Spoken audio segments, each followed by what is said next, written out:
নবম দশম শ্রেণীর গণিতে 12 নম্বর সূচকে রয়েছে যে a to the power p plus q divided 2r into a to the power q plus r divided a to the power 2p into a to the power r plus p divided 2q। এই অঙ্কটার সমাধান এখন আমরা করব।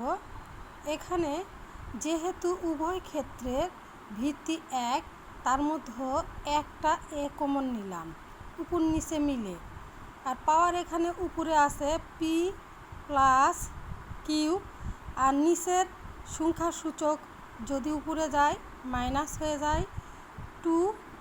আর এটার কাজ হলো আমরা এটা আর এটার ক্ষেত্রে এখন কি করব, একটা এ কমন নিলাম, নিয়ে এর সূচকটা আমরা লিখে নিলাম কিউ প্লাস আর। এখন এই নিচের ভিত্তিটা উপরে তুলে দিলাম, তাহলে মাইনাস হলো 2p। এখন থাকে আমাদের এটা উপর নিচে দুটারই ভিত্তি যেহেতু আমরা জেনেছি এক হলে কমন নেওয়া যায় একটা, তাহলে আর প্লাস পি। এখন নিচের ভিত্তি উপরে গেল মাইনাস 2q। এটা আমাদের অঙ্ক। এখন সমাধানের ক্ষেত্রে আমাদের তিনটারই দেখেন এ রয়েছে, তিনটার ক্ষেত্রে কি রয়েছে এ, তাহলে একটা এ কমন নিলাম, নেওয়ার পর P plus Q minus 2r। এখন এটা সংযুক্ত করব প্লাস কিউ প্লাস আর মাইনাস 2p প্লাস আর প্লাস পি মাইনাস 2q। এই হচ্ছে আমাদের অঙ্কটা আসলো। এখন এখানে আমরা দেখব গুণে নিব কার কতগুলো এক জাতীয় রাশি রয়েছে।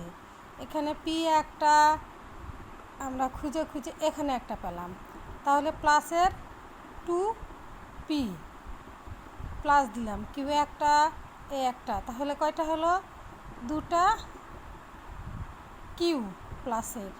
এখন প্লাসের এখন আর এর সংখ্যা দেখব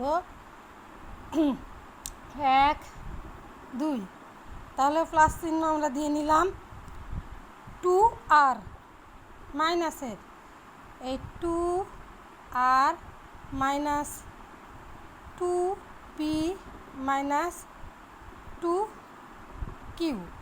আমরা এই সূচকগুলো এখন যোগ বিয়োগ লাগাবো। তাহলে দেখেন এটা হচ্ছে প্লাসের আছে 2r, এটা মাইনাসের কেটে দিব।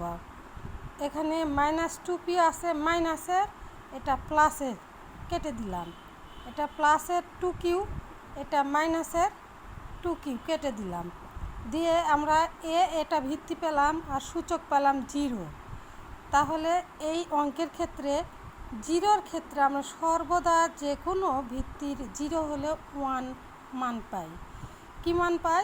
1 সমান সমান আমরা এখানে ডান পক্ষ লিখতে পারি যেহেতু ডান পক্ষে 1 আছে, অথবা অন্য কোনো ক্ষেত্রে কেউ লিখতে পারে left hand side right hand side. ঠিক আছে, যেহেতু এই অঙ্কটা প্রমাণ করার জন্য বলেছিল 1, সেহেতু আমাদের এটাকে প্রমাণ, যেহেতু প্রমাণের ক্ষেত্রে লিখতে হবে প্রুভড PROVED। ঠিক আছে, আর ডান পক্ষ যখন লিখলাম তখন এখানে লিখব প্রমাণিত। এই ছিল অঙ্কটা। আল্লাহ হাফেজ।